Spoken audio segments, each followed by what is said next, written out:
ہمارے ہاں جب بھی کوئی دنیا میں طوفان آتا ہے، زلزلے آتے ہیں، بارشوں میں سیلاب آتے ہیں، تو دو انتہاؤں کی طرف لوگ جاتے ہیں.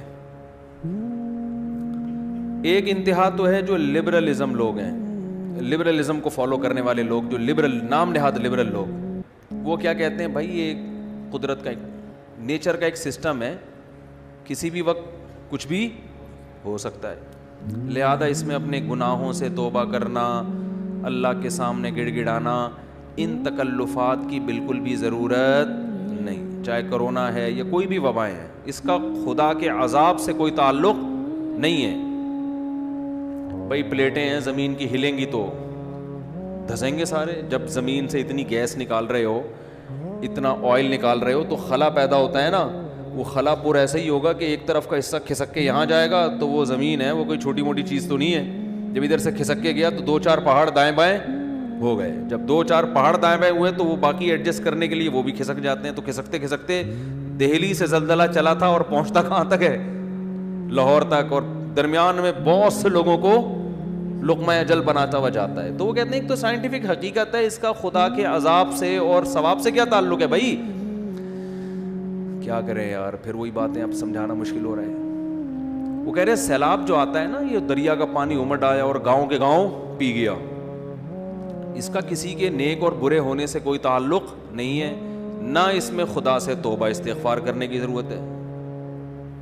جو نام نہاد لبرل ہیں وہ یہی کہتے ہیں، اس میں توبہ کی کیا ضرورت ہے بھائی؟ یہ تو گلیشیئر پگھل گیا تھا، گرمی زیادہ پڑی تھی، تو پگھل جب جائے گا تو ظاہر ہے دریا میں پانی زیادہ آئے گا. جب پانی آئے گا تو ظاہر ہے سائڈوں پہ نکلے گا، جب سائڈوں پہ نکلے گا تو وہ جو بھی سائڈ پہ بیٹھا ہوا ہوگا اس کو بہا کے لے جائے گا. اس کا اس سے کیا تعلق کہ اس نے تہجد پڑھ کے بیٹھا ہوا ہے یا گناہ کر کے بیٹھا ہوا ہے؟ اس کا اس سے کیا تعلق ہے کہ وہ بد نظری کرتا تھا، سود کھاتا تھا؟ یہ مولوی لوگ تمہیں خم خمیں ڈراتے ہیں، دیکھو وہ گاؤں کے لوگ سود کھاتے تھے، عذاب آیا اور سیلاب پانی بہا کے لے گیا.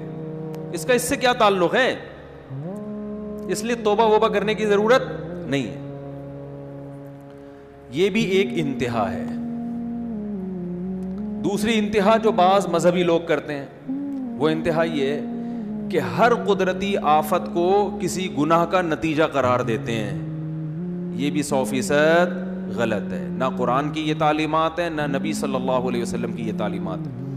ہمیں پتہ چلتا ہے اسلامی تاریخ سے، قرآن و سنت سے، کہ بہت سے نیک لوگوں پر بھی عذاب آئے ہیں. مدینہ منورہ میں قحط پڑ گیا تھا، لوگ بھوک پیاس سے مرنا شروع ہو گئے تھے. حضرت عمر کا دور خلافت تھا. اس سے اچھا دور کائنات میں آ سکتا ہے؟ قحط پڑا ہے، طاعون کی بیماری پھیلی، 25,000 صحابہ اور تابعین لقمہ اجل بن گئے، جو اس وقت دنیا کے بہترین لوگ تھے، مگر وبا پھیلی ہے اور ہزاروں لوگوں کو اس نے لپیٹ لیا، جن میں زیادہ تر صحابہ اور تابعین تھے. نہیں آ رہی بات میرا خیال؟ تو یہ کہنا کہ وہاں زلزلہ جو آیا تھا تو اصل میں وہاں اس قسم کے لوگ رہتے تھے اس لیے آیا تھا، تو کوئی بھی جب قدرتی آفت آتی ہے اللہ کی طرف سے، اس کو لازمی کسی گناہ کا نتیجہ قرار دینا، یہ بھی قرآن و سنت کی تعلیم کے خلاف ہے. آفتیں نیک لوگوں پر بھی آتی ہیں اور برے لوگوں پر بھی آتی ہیں.